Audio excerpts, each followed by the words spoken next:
los lugares, con algunos en la sabana y con otros en el Simón Bolívar. El tema de hoy es muy corto, parotiditis. Si ustedes vieron el cronograma, lo que tiene que ver con patologías de glándulas salivales están divididos. Creo que es como dentro de 2 clases. Vamos a ver otras patologías. Bueno, vamos a seguir a lo que es la inflamación de la parótida. Como su nombre lo indica, la parotiditis es inflamación de la glándula parótida. Ustedes saben que hace parte del grupo de las glándulas salivales superiores.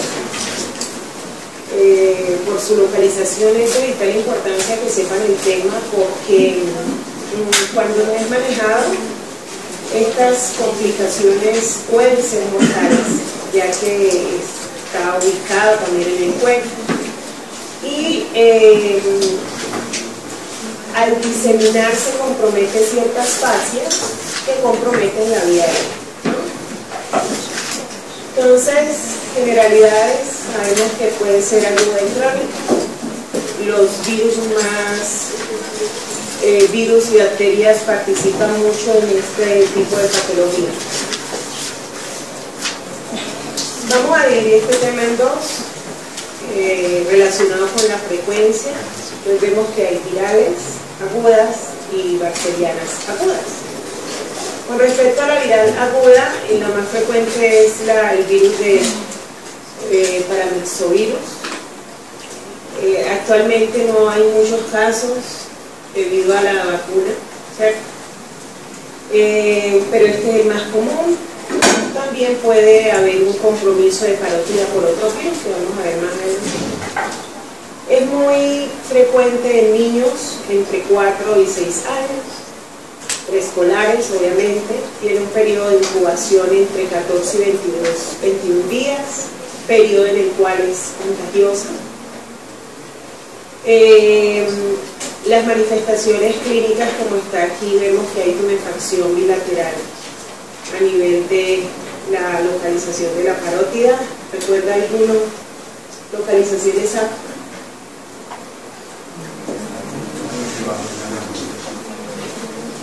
¿No? ¿Anatomía? Entonces siempre los límites para recordar sería borde posterior de macetero, borde posterior de ángulo mandibular, anterior a esternocleidomastoideo y lateral, ¿sí?, al espacio parafaríngeo. ¿Por qué es importante que sepan localización? Porque muchas veces las personas piensan o creen que la parótida está donde está la mastoides o está sobre el macetero, y no es así. Si ustedes intentan palparse, no, si están bien sanitos, es difícil que la palpen, ¿sí? Es evidente y es palpable en pacientes que tienen compromiso de esta glándula. Entonces, dentro de las manifestaciones clínicas está la tumefacción bilateral, hay dolor, hay eritema, hipersensibilidad, malestar general y fiebre, y puede haber onotrismo, pero esto depende. Recuerdan que les dije que la localización es lateral al espacio parafaríngeo, ¿sí?, y lateral y posterior al macetero. Entonces esto se da siempre que hay compromiso de los pterigoideos. Y ojo, ¿no?, porque si hay compromiso de los pterigoideos, más rápido tenemos que actuar. El diagnóstico es importante, una muy buena historia clínica. Se puede pedir para confirmar solamente anticuerpos para parotiditis. Ustedes van a ver el anticuerpo 5S, y también se realiza hematoglutinación. El diagnóstico diferencial: tenemos virus Coxsackie-A, citomegalovirus, virus influencia y 8 virus. Secuelas y complicaciones. La complicación más importante es que haya una diseminación a partir de las fascias y que llegue a espacio peligroso, si recuerdan los espacios del cuello, causándole la muerte inminente al paciente. Previo a esto, primero hay una transformación, ¿no?, Entonces, si pudiéramos hablar de complicaciones, sería una sobreinfección por otros microorganismos, sobre todo bacterias, que pase a cambiar, dejar de ser una viral, a transformarse en una bacteriana, pasar a un absceso, pero si no identificamos un absceso, pues obviamente vienen otras complicaciones, que es lo que les mencioné anteriormente. Pero sí podemos hablar de secuelas de estas complicaciones, como son meningitis, encefalitis, hipoacusia, orquitis, que de hecho de todas estas secuelas es la más frecuente, sobre todo en niños, pancreatitis y nefritis. El manejo de esta pancreatitis viral es sintomática, es decir, calor local, manejo para el dolor, hidratación del paciente, porque él resuelve espontáneamente. El otro tipo de parotiditis es la bacteriana. Yo creo que esa es la que más fácil se puede reconocer, dado de que a diferencia del anterior, tiene lo mismo, ¿sí? Pero aquí vamos a ver rubor. Generalmente son pacientes postoperatorios, ancianos, débiles, deshidratados, por eso podríamos ubicarlos como en factores de riesgo para que se dé esta patología. Pacientes también inmunosuprimidos. Pero la fisiopatogenia de esto es que hay una éstasis en el flujo de la saliva o en la producción. Recuerden que si se produce algún material líquido, pues tiene que drenarse y evacuarse. Entonces, con respecto a este tipo de patología, tendríamos que meternos con una patología que vamos a ver más adelante, porque si hay éxtasis no solamente va a sobrevenir una infección bacteriana, sino otro tipo de patologías como litiasis, que eso es otro tipo. ¿Listo? Manifestaciones clínicas tenemos tumefacción, eritema, dolor, hipersensibilidad, ¿sí? Si ustedes tocan la piel o el área donde está la glándula salivar, va a presentar el paciente dolor. Con respecto a el examen físico, es importante que la palpación siempre, incluso cuando sospechen que sea viral, hay que hacer una palpación bimanual de la parótida. Bimanual es el paciente abre la boca, ustedes hacen una palpación donde di las referencias de ubicación de la parótida y hacen una especie de masaje, ¿sí? Mientras con el baja lengua identifican el punto de desembocadura o drenaje del conducto de la glándula parótida, que es perfecto. ¿Y está ubicado en dónde? ¿Cómo saben ustedes dónde está? A nivel del segundo molar. ¿Y cómo identifican eso? De pronto una persona que no tiene los molares o está muy...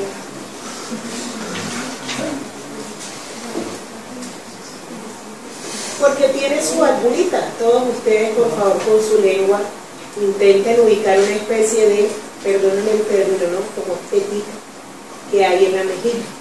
¿Sí la sienten? Ahí es el drenaje del pastel.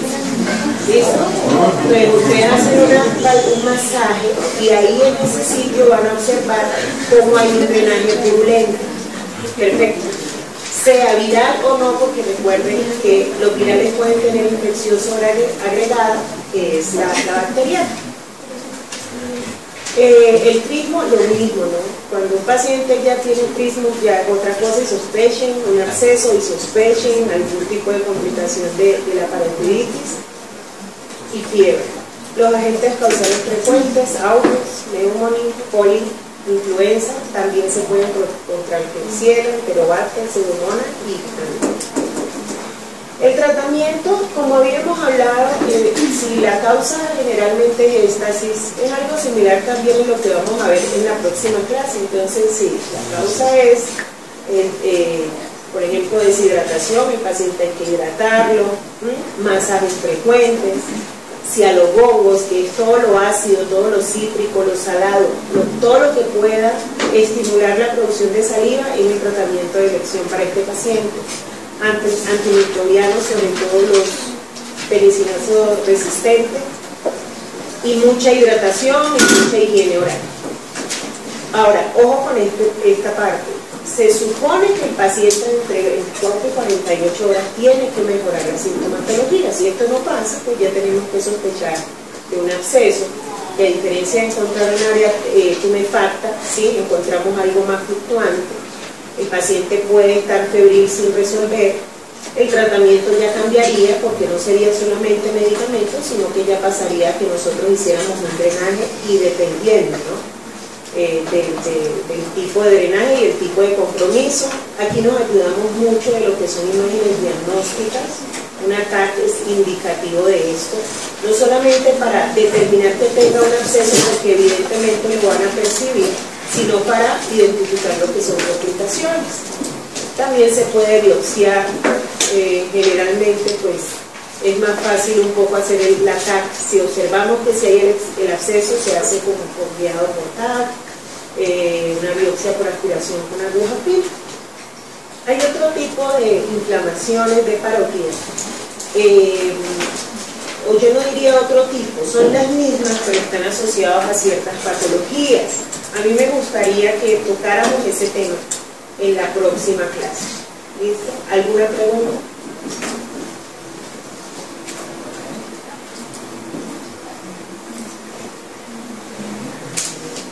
¿Todo claro? Porque ya acabó la clase. Parotiditis. Bueno, pero así definieron que se dividiera. El tema con parótida y glándulas salivales es algo extenso, pero si me meto, todo está como ligado con el siguiente tema. Entonces sería adelantar una clase y no con el fondo. Yo les recomendaría que leyeran un poco para que hagamos la clase más dinámica.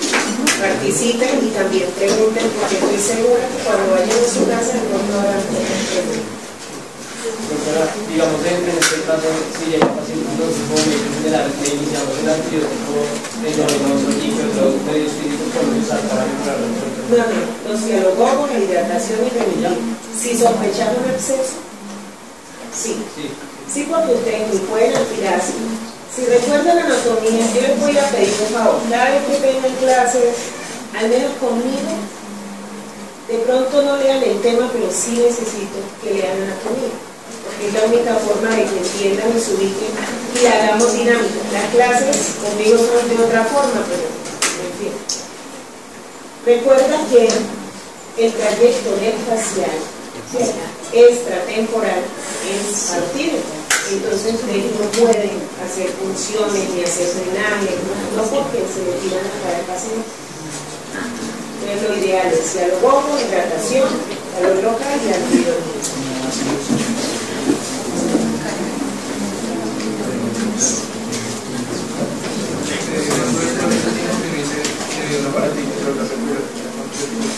¿Cómo? ¿Cuántos episodios tiene que haber en un año para que una parotiditis? Para que uno diga que es una parotiditis recurrente. Mire, el otorrino hay un caso de tiempo entre agudo, subagudo y crónico. Todo lo agudo, ¿sí?, es menor a tampoco sabemos. No, 3 semanas menos 3 meses, mayor de 3 meses. De más de 3 meses son crónico, ¿cierto?, subagudo y agudo. Entonces, si un paciente presentó la patología, ¿sí?, pasó, supongamos, un mes y vuelve y lo presenta, porque llaman a eso recurrencia, ¿sí? Todo lo que es recurrente es en un tiempo determinado, sobre todo lo agudo, que tú compruebes que resolvió y que presentó patología. Ojo, porque lo crónico es diferente. Un paciente puede presentar o referirles que mejoró sintomáticamente, ¿sí? Dirá él, no, a mí me alivió, volvió y me dio, ¿cierto? Pero eso no siempre es real. Hay pacientes que no tienen una adecuada resolución y en ese periodo, por eso los controles tienen que tratar de ser continuos.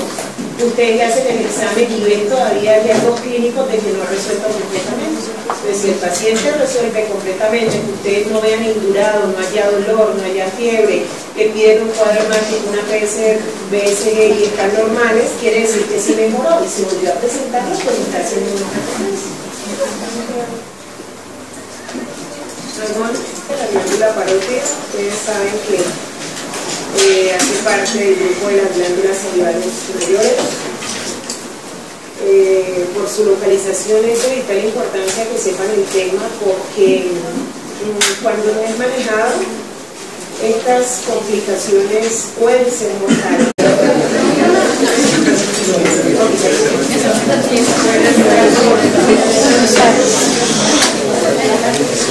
Encantada de una bienvenida a este semestre.